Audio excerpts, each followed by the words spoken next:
खुलुमबाय बेयो बड'लेण्ड इंखं टेलिभिजन दिनै 14 जानुवारि 2022 शुक्रबारखालि सानसेनि बरादखौ नोंथांमोननि खाथियाव लाबोदों आं सदानन्द दैमारिया।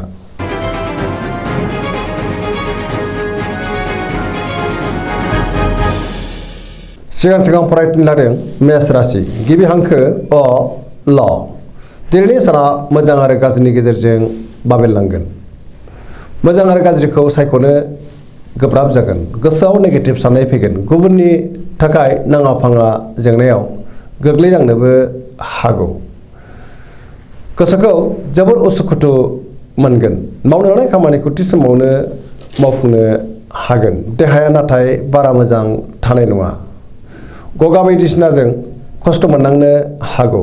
रांखावरियाव मोजां नाथाय अब्लाबो खरसायाबो बांगोन। बेफार फालांगियाव मोजां होनजायो। समाजाव मान मोनगोन। न'खराव दिनै अननानै फैगोन। बहाबा बेरायहैनो एबा दावबायनो खाबु मोननोबो हागौ। लाइमोनफोरनि गोसोआ दिनै जोबोर रमान्टिक जागोन आरो गावबा गावनि गोसोनि साननायफोरखौ फोरमायलायनोबो हागोन। फरायसाफ्रा फरायनायाव गोसो दुंखांगोन। धोरोमारि बिथिङावबो गोसो दुंखांगोन।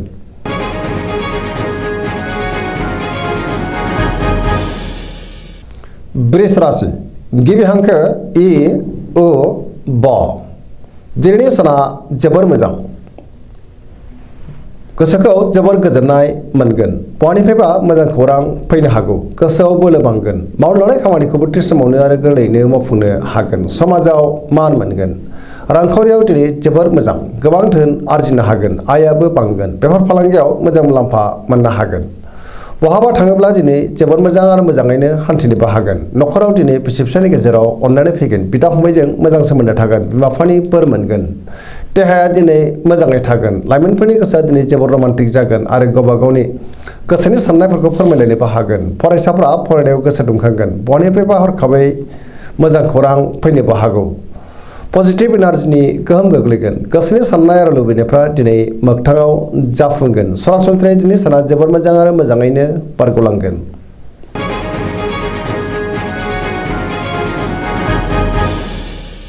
मिथुन राशि गिबि हांखो क स दिनैनि साना जोबोर मोजां। गोसोखौ जोबोर गोजोननाय मोनगोन। पजिटिभ एनार्जिनि गोहोम गोग्लैगोन। न'खराव बिसि फिसायनि गेजेराव अननानै फैगोन। बिदा फंबायजों मोजां सोमोन्दो थागोन। गोसोनि साननायफ्रा जाफुंगोन। गोसोखौ जोबोर गोजोननाय मोनगोन। जेरावबो जाफुंसार जानो हागोन। मावनो लानाय खामानिखौ थि समावनो मावफुंनो हागोन। सिगांनि बबेबा आद्रा खामानिखौबो दिनै मावफुंनो हागोन। गोसोआव रंजानाय फैगोन। देहाया मोजाङैनो थागोन। रांखावरियाव मोजां। बेफार फालांगियावबो मोजां होनजायो। न'खराव दिनै अननानै फैगोन। गुबुननि हेफाजाब मोनगोन। बहाबा थांनो एबा दावबायहैनो खाबु मोननो हागौ। गोसोनि बोलोआ बांगोन। गियाननि आंखाल जानाय नङा।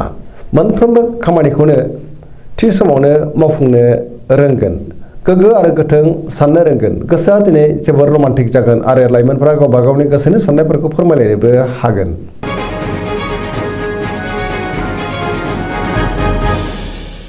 कर्कट राशि गिबि हांखो ड ड ह दिनैनि साना जोबोर मोजां। जेरावबो देरहासार जानो हागोन। बयनिबो अनसायनाय मोनगोन। गोसोखौ दिनै जोबोर गोजोननाय मोनगोन।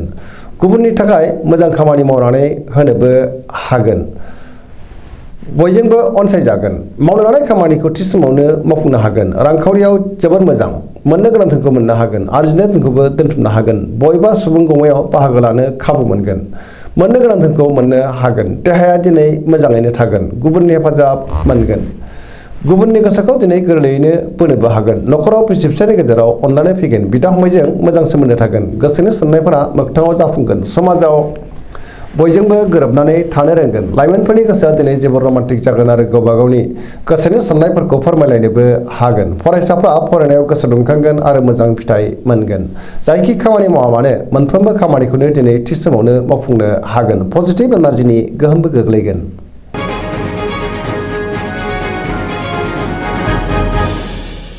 सिंह राशि गिबि हांखो म ट दिनैनि साना मोजां आरो गाज्रिनि गेजेरजों बाबेनलांगोन। बयजोंबो गोरोबनो गोब्राब जागोन। गियाननि आंखाल जानो हागौ। गोसोखौ दिनै जोबोर उसुखुथु मोनगोन। सोरबा गोजाम लोगोजों बहाबा लोगो मोनज्लायनोबो हागौ।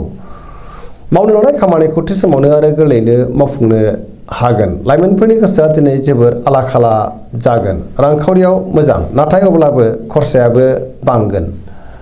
बेफार फालांगियाव मोजां होनजायो। न'खराव दिनै बिसि फिसायनि गेजेराव एना एनि फैनोबो हागौ। सांग्रां जानाया गाहाम। गोसोनि साननायफ्रा गोरोबलायनाय नङाबो जानो हागौ। समाजाव मान मोनगोन। गुबुननि गोसोखौ बोनो गोब्राब जागोन। सेंग्रा सिख्लाफ्रा बयनिफ्रायबो मोजां खौरां मोननोबो हागौ। फरायसाफ्रा फरायनायाव गोसो दुंखांगोन आरो मोजां फिथाइ मोनगोन। धोरोमारि बिथिङावबो गोसो दुंखांगोन।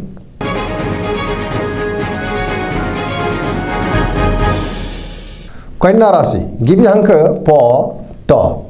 दिनैनि साना जोबोर मोजां। गोसोआव पजिटिभ साननाय फैगोन। गोगो आरो गोथों साननो रोंगोन। गुबुननि थाखाय गोबां मोजां खामानि मावनानै होनोबो हागोन। रांखावरियाव जोबोर मोजां। बेफार फालांगियावबो जोबोर मोजां मुलाम्फा मोनगोन। सोरबा गोदान सुबुंजों बहाबा लोगो मोनज्लायनो हागौ।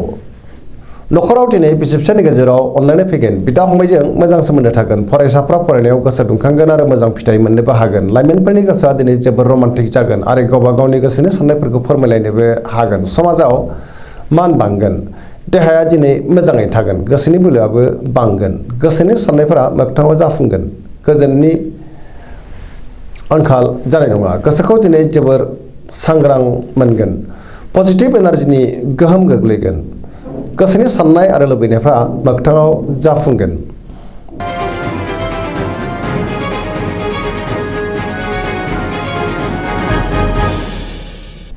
तुला राशि गिबि हांखो र ट।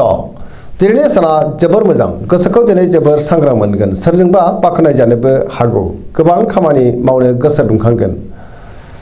गोसोनि बोलोआ बांगोन। गोसोनि साननायफ्रा मोगथाङाव जाफुंगोन। मावनो लानाय खामानिखौ थि समावनो आरो गोरलैयैनो मावफुंनोबो हागोन। देहाया मोजाङै थागोन। रांखावरियाव दिनै जोबोर मोजां। मोननो गोनांफोरखौ मोननो हागोन। आरजिनाय धोनखौ दोनथुमनो हागोन। न'खराव दिनै बिसि फिसायनि गेजेराव अनलायनाय फैगोन। बिदा फंबायजों मोजां सोमोन्दो थागोन। समाजाव मान मोनगोन। बेफार फालांगियाव मोजां मुलाम्फा मोननो हागोन। सोरबा लोगोनि हेफाजाब मोननो हागोन। फरायसाफ्रा फरायनायाव गोसो दुंखांगोन आरो मोजां फिथाइ मोननोबो हागोन। जायखि खामानि मावा मानो मोनफ्रोमबो खामानिखौनो दिनै मोजाङैनो मावफुंलांनो हागोन। लाइमोनफोरनि गोसोआ दिनै जोबोर रमान्टिक जागोन।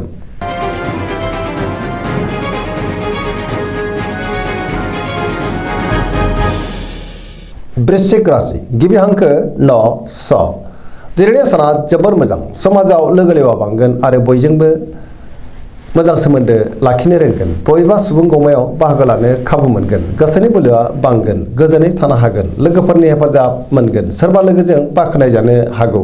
गोसोआव गोगो आरो गोथों साननाय फैगोन। मावनो लानाय खामानिखौ थि समावनो आरो गोरलैयैनो मावफुंनोबो हागोन। गोसोनि साननाय आरो लुबैनाया मोगथाङाव जाफुंगोन। समाजाव मान मोनगोन।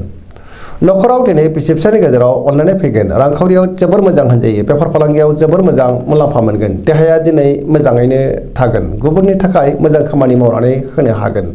जायखि खामानि मावा मानो मोनफ्रोमबो खामानिखौनो दिनै मोजाङैनो जाफुंसारै मावफुंलांनो हागोन। लाइमोनफोरनि गोसोआ दिनै जोबोर रमान्टिक जागोन आरो गोसोनि साननायखौ फोरमायलायनोबो हागोन। पजिटिभ एनार्जिनि गोहोम गोग्लैगोन। सरासनस्रायै दिनै साना जोबोर मोजां आरो मोजाङैनो बारग'लांगोन।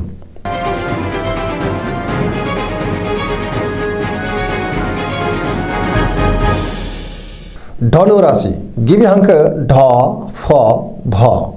दिनैनि साना मोजां आरो गाज्रिनि गेजेरजों बाबेनलांगोन। गुबुननि हेफाजाब मोननो गोब्राब जागोन। गोसोआव नेगेटिभ साननाय फैगोन। नेगेटिभ एनार्जिनि गोहोमबो गोग्लैनो हागौ। गोसोखौ दिनै जोबोर गुलाय गुजाय मोनगोन। सोरजोंबा गाज्रि मोनजानोबो हागौ। गोसोनि बोलोआ लोरबां जागोन। धोरोमारि बिथिङाव गोसो दुंखांगोन। मावनो लानाय खामानिखौ थि समावनो आरो गोरलैयैनो मावफुंनोबो हागोन। माबा नङा माबा मोनसे हेंथाबो फैनो हागौ। रांखावरियाव मोजां, नाथाय अब्लाबो खरसाया बांगोन। बेफार फालांगियाव मोजां होनजायो। देहाया बारा मोजां थानाय नङा। गगा बायदिसिनाजों लोमजानोबो हागौ। न'खराव दिनै अनलायनाय फैगोन। बिमा बिफानि अननाय आरो बोरखौ मोननो हागोन। गुबुना खहा खालामनो नाजागोन। सांग्रां जानाया गाहाम। लाइमोनफोरनि गोसोआ दिनै जोबोर आला खाला जागोन। फरायसाफ्रा फरायनायाव गोसो दुंखांगोन आरो मोजां फिथाइ मोनगोन।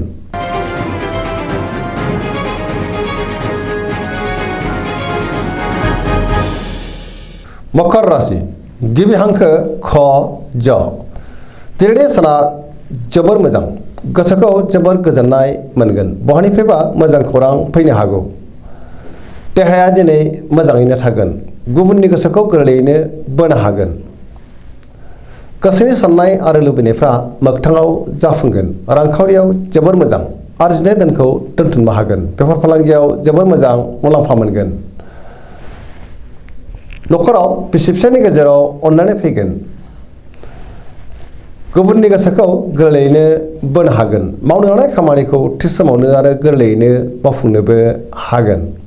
पजिटिभ एनार्जिनि गोहोम गोग्लैगोन। सिगांनि बबेबा आद्रा खामानिखौबो दिनै मावफुंनो हागोन। लाइमोनफोरनि गोसोआ दिनै जोबोर रमान्टिक जागोन आरो गावबा गावनि साननायफोरखौ फोरमायलायनो हागोन। गुबुननि अनसायनाय मोनगोन। धोरोमारि बिथिङावबो गोसो दुंखांगोन।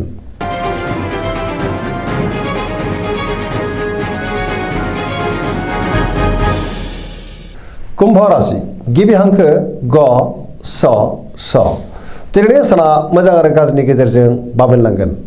गोसोनि बोलोआ लोरबां जागोन। सोरबाया थगायनो नाजागोन। गोसोखौ दिनै उसुखुथु मोनगोन।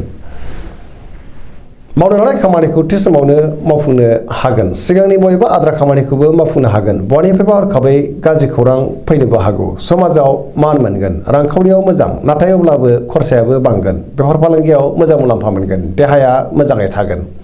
न'खराव दिनै बिसि फिसायनि गेजेराव अनलायनाय फैगोन। बिदा फंबायजों मोजां सोमोन्दो थागोन। गोसोनि साननायफ्रा मोगथाङाव जाफुंगोन। लाइमोनफोरनि गोसोआ दिनै जोबोर रमान्टिक जागोन आरो फरायसाफ्रा फरायनायाव गोसो दुंखांगोन आरो मोजां फिथाइ मोननोबो हागोन।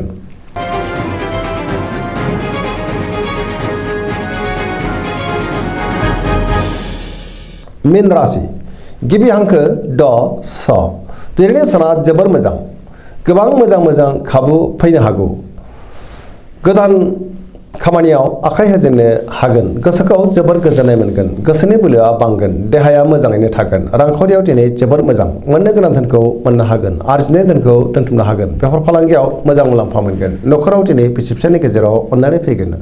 गुबुननि थाखाय मोजां खामानि मावनानै होनोबो हागोन। गोसोआ दिनै जोबोर रमान्टिक जागोन आरो गावबा गावनि गोसोनि साननायफोरखौ फोरमायलायनोबो हागोन। फरायसाफ्रा फरायनायाव गोसो दुंखांगोन आरो मोजां फिथाइ मोनगोन। पजिटिभ एनार्जिनि गोहोम गोग्लैगोन।